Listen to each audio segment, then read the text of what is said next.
Hello Rowdies, welcome back to another video. Top 8 cringe scenes in the recent movies. ఆ కంగారు పడద్దు. And next మీకు best well return scenes గురించి కూడా మీకు ఒక వీడియో అయితే వస్తుంది అనమాట. అండ్ వీడియో చూడటం అయిపోయిన తర్వాత మీకు ఈ 8 మూవీస్ లో అమ్మ మావా ఇది మరి దారుణమైన క్రింజ్ సీన్ రా బాయ్ మనం తట్టుకోలేవు అన్నట్టు మీకు ఏమనిపిస్తుంది కింద డాన్స్ కామెంట్ చేయండి.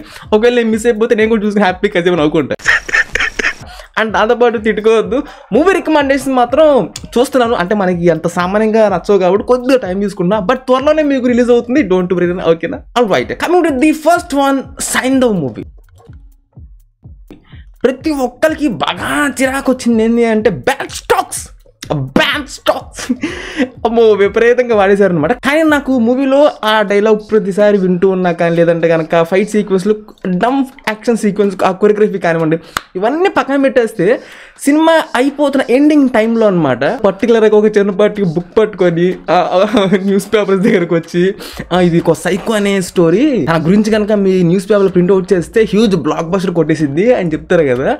ఆ సీన్ చూసిన తర్వాత ఓరే బాబు దీనికంటే మళ్ళీ సినిమా ఏంట్రా, ఆ లౌడ్ మ్యూజిక్ అయినా పర్లేదు, డమ్ కొరియోగ్రఫీ అయినా పర్లేదు, ఆ బ్యాడ్ స్టాక్స్ అయినా పర్లేదు, మళ్ళీ చూస్తాను అనే ఫీలింగ్ అయితే వచ్చింది అనమాట. ఎందుకంటే మూవీలో మనకి ఈ పర్టికులర్ పోర్షన్ అనేది ఉన్నా లేకపోయినా ఏ డిఫరెన్స్ కనిపిదు భయ్య. కానీ అయినా కానీ అమాయకం ఇరికించం అని పెట్టరు చూశారు ఈ చిన్న క్లిప్ అనేది, ఆ పొగరని అయితే కనిపిస్తా ఉంది అట్లా. అండ్ ది సెకండ్ వన్, మన సల్మాన్ ఖాన్ గారి టైగర్ 3 మూవీలో మనకి రీసెంట్ గా వచ్చింది కదా, ద డమ్మస్ట్ క్రింజ్ ఫైట్ సీక్వెన్స్ అనమాట. బ్రిడ్జ్ మీద ఉండిద్ది భయ్య, ఎంత దారుణం అంటే ఒక పక్క సోల్జర్స్ హెలికాప్టర్ పెట్టి కాలుస్తుంటే వీళ్ళు మాత్రం నుంచుంటారు అనమాట. ఒక్క బుల్లెట్ తగలదు భయ్య, మాట వరుసకు కూడా ఒక బుల్లెట్ కూడా తగలదు భయ్య. కానీ ప్లాట్ ట్విస్ట్ ఏంటంటే వీళ్ళు ఆ సోల్జర్ని కలిసి వాళ్ళు చనిపోతారు, ఆ హెలికాప్టర్ కూడా వెళ్ళిపోతారు అనమాట. కానీ వీళ్ళకి ఏమీ కాదు, కానీ వాళ్ళు మాత్రం సోల్జర్స్ హెలికాప్టర్ ఇన్ని వెపన్స్ ఇంతమందిని కాల్సిన కానీ వీళ్ళకి ఏమి కాదు. కానీ వీళ్ళు ఓనో 2 గంటలతో కాల్ చేస్తే మాత్రం వాళ్ళకి ఫుల్ డ్యామేజ్ అనమాట. మ్యాటర్ అయిపోయింది, క్లోజ్, యాక్షన్ అయిపోయింది. అండ్ దీంట్లో ఇంకొక దరిద్రం ఏంటంటే నవ్వుతూ కాలుస్తారు భయ్య. అండ్ ది థర్డ్ వన్, 2023లో one of my favourite cringe scenes అనమాట, ఎక్స్ట్రా ఆర్డినరీ మ్యాన్. దీంట్లో పర్టికులర్గా మనం వెతుక్కోవాల్సిన పని ఉండదు, మనం చూసే కొద్ది తగులుతానే ఉంటాయి అనమాట.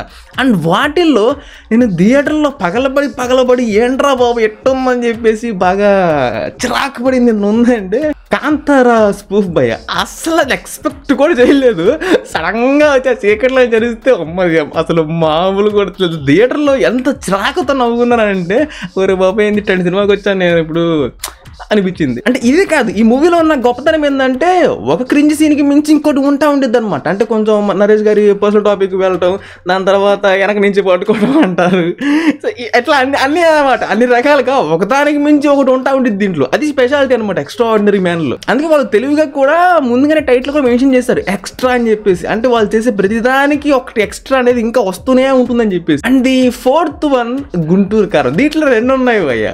ఒకటి ఏంటంటే డీ ప్రోగ్రామ్ లాగా డ్యాన్స్ స్టెప్ వేయడం, చెప్పవే చిరుగాలి, ఈ పాటకనమాట అసలు ఆడ ప్లే మ్యూజిక్కి వేసే స్టెప్పులకి సంబంధం ఉండదు. అంటే అంతే కదా, డీ ప్రోగ్రాంలో అంతే, ఆ పాటకి వాళ్ళ స్టెప్పులకి సంబంధం ఉండదు, మొత్తం జిమ్నాస్టిక్స్ అనమాట. మొత్తం కూడా జిమ్నాస్టిక్సే, సేమ్ దీంట్లో కూడా అంతే. అండ్ రెండోది ఏంటంటే రీల్స్ చేయడం అనమాట. రీల్స్ రికార్డ్ చేసేది, అమ్మో బాబోయ్ సినిమాకి వచ్చామా రీల్స్ చూడడానికి వచ్చాము మనం. అండ్ ది ఫిఫ్త్ వన్, మన కళ్యాణ్ రామ్ గారి డెవిల్ మూవీ. అంటే అది క్రింజ్ అనే పదం మనం పక్కన పెట్టేద్దాం, కానీ ఎందుకో పెచ్చగా నవ్వుకున్నారు అబ్బా అసలు థియేటర్లో ఆ సీన్ చూసిన పర్టికులర్గా. మన మాల్వికా నాయర్ గారిది నైట్ పూట చిన్నపాటి యాక్షన్ బిట్ ఉంటుంది, ఆ వర్షం పడతా ఉంటుంది, తను పర్టికులర్గా డ్రెస్ కోడ్ వేసుకొని ఫైట్ చేసిద్ది అనమాట. ఆ క్యారెక్టర్ ఏం సెట్ కాల, కాస్ట్యూమ్ సెట్ కాల, హెయిర్ స్టైల్ కూడా అస్సలు సెట్ కాలేదు. లిటరలీ ఆమె ఎక్స్ప్రెషన్ అనేది చాలా సీరియస్గా పెడుతుంటే నాకు ఎందుకో పెద్ద కామెడీ అనిపించింది. అంటే మనకి ఆ క్యారెక్టర్కి ఏది సెట్ కానప్పుడు తను ఏం చేసినా కామెడీగానే ఉంటుంది అనమాట. నాకు అట్లా లిటరల్లీ ఏ రీల్ నవ్వుకున్నానంటే మామూలు కూడా కాదు. ఈ రోజు కూడా ఆ పర్టికులర్ సీన్ చూసినప్పుడు పెచ్చగా నవ్వుకుంటాను. సో మీకు ఎవరికి అనిపించిందా ఈ పర్టికులర్ సీన్ గురించి? అండ్ ది సిక్స్త్ వన్, అటు తమిళ ఇండస్ట్రీలోను ఇటు తెలుగు ఇండస్ట్రీలోను అండ్ ఒక్కలే చేసాను కాకుండా మన వాళ్ళు ఇద్దరు కూడా చెడగొట్టారనమాట. చంద్రముఖి రీమేక్ అనేది, అది రీమేకే కదా, ఎందుకంటే ప్లాట్ మొత్తం సినిమాగా దించబడేసి యాజ్ టీజ్గా ఎటువంటి చేంజ్ లేదు. అండ్ అతి పెద్ద క్రింజ్ పార్ట్ ఏంటంటే ఒక్కరితో ఫైటింగ్, ప్యాంథర్తో ఫైటింగ్ అనవసరమైన ఖర్చు ఈ మూవీకి ఎంత పెట్టారో కూడా లెక్కకోలేదనమాట. అంత వర్స్ట్గా మనకి డబ్బులు మొత్తం అలా అవలేలాగా ఆవగొట్టి పడేశారు. అసలు డాగ్ ఫైట్ అనేది అనవసరం, దరిద్రమైన క్రింజ్ అనమాట. అండ్ రెండోది ఏంటంటే ప్యాంథర్ గురించి, ఆయన ఊపుకుంటూ వస్తా ఉంటే లారెన్స్ గారు నుంచుని చోట నుంచొని ఇలా అంటారు అనమాట. అరే ఏంట్రీ ఇది అని అనిపిస్తూ ఉంటుంది అనమాట. అండ్ తమిళ ఇండస్ట్రీలో వాళ్ళ సొంత మంచి బిగ్గెస్ట్ బ్లాక్ బస్టర్ కొట్టిన మూవీని వాళ్ళు రీమేక్ చేసుకొని చెడగొట్టారనమాట. అలాగే మన తెలుగు ఇండస్ట్రీలో కూడా మన బెల్లంకొండ సాయి శ్రీనివాస్ గారు ఛత్రపతిని రీమేక్ చేసి మన పొరుగు మనమే తీసుకురావన్నమాట. అంటే ఇక్కడ చేయలేదు, బాలీవుడ్లో చేశారు, బట్ మనదే కదా అది. సో అట్లా అనమాట. సో ఇద్దరు ఇండస్ట్రీస్ కూడా చక్కగా పరుగు తీసుకున్నాం, మనమే కాల్చుకొని. అంతే నెక్స్ట్ వన్ మన చిరంజీవి గారి బోలాశంకర్లో రీక్రియేట్ చేసే సీన్ భయ్య, అబ్బా అబ్బా అబ్బా. అంటే దానికి ముందు మనకి మురళీ శర్మ గారితో చిన్నప్పుడు ఉంటుంది. అంటే చిరంజీవికి ఒక డిఫరెంట్ స్లాంగ్తో మాట్లాడతారు అనమాట. అది పర్లేదు, ఆన్ గోయింగ్ ఫ్లోలో ఏదో చేద్దాం అనుకుందని ఆ కామెడీ చేశారు, కనీసం అది పర్లేదు అనమాట. ఇది అంటే వాంటెడ్గా క్రియేట్ చేసినవి చాలా మనకి క్లియర్ కనిపించేస్తాయి అబ్బా. అవి ఎంత ఫ్లోలో తీసుకొచ్చి కూర్చోబడదాం అనుకున్నా కానీ వాంటెడ్గా చేసింది ఎప్పటికన్నా అమాయకం ఇరికించడం టైప్లో మనకి అది క్లియర్ కనిపిస్తూనే ఉంటుంది. సో ముందు అసలు ఇలాంటి ఐడియాస్ ఎవరు ఇచ్చిన వాడి పెర్ర మీద బాధ పెట్టాలి.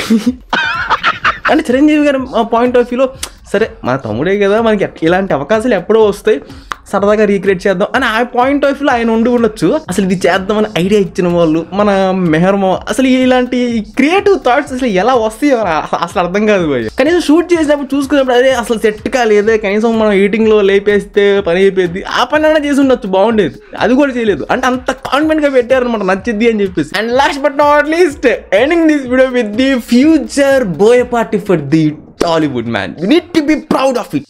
Buckle up, baby. Are you kidding me? అసలు థియేటర్లో చూసినప్పుడు నీళ్ళు కొట్టేదంతా అసలు ఎక్కడ గుచ్చుకుంటూ పోతున్నాడు తన్నుకుంటా. అసలు ఇది మామూలు కూడా కాదు, ఇదంతా ఒక ఎత్తు భయ్య. అతి దారుణం ఏంటంటే మొత్తం మంటలు కదా, ఫుల్గా మంటలు ఉంటాయి కదా. సిగరెట్ బీడి వెలిగించుకుంటారు అనమాట. అరే నాయన, అంటే మనం ఇంత హ్యూజ్గా మంటలు ఉన్నప్పుడు ఒక కార్నర్ నుంచి మనం వెలిగించుకుంటే మన చేతికి కానీ ఏమి కాలదు, జస్ట్ ఆ టిప్. సిగరెట్ అయితే సిగరెట్, బీడి అయితే బీడి, ఆ టిప్ దగ్గర మంట అంటుకొని బాగానే ఉండేది, మనకేం కాదు. కానీ అసలు మంటల్లో పెట్టేసి వెలిగించుకొని తీసి కాలుస్తారు. మామూలు కామెడీ కాదు ఇది అస్సలు, అమ్మ బాబోయ్. ఆ ఒక పర్టికులర్ యాక్టర్కి తను కూడా మొయ్యలేని క్యారెక్టర్ని తీసుకొచ్చి మూపించేలా చేసి దాన్ని క్రింజ్గా మార్చడం అనేది it's a brilliant art man. అది అందరికీ సాధ్యం కాదు. సో అందుకని సో నెక్స్ట్ వచ్చే మూవీస్లో ఆయన ఫ్యూచర్ బోయపాటి 2.2కి వస్తారు, లేదంటే కనుక మళ్ళీ నార్మల్ చేతికి వచ్చేస్తారు. We to wait and see. Well rowdies, these are the 8 cringe scenes in the recent movies. ఇవి కాకుండా మీకు ఇంకే తగిలితే మాత్రం కింద డాన్స్ కామెంట్ చేయండి, చూసి నేను కాసేపు నవ్వుకుంటాను. సో చెప్ప and that's it. Subscribe if you enjoy it and I'll catch you on the next one.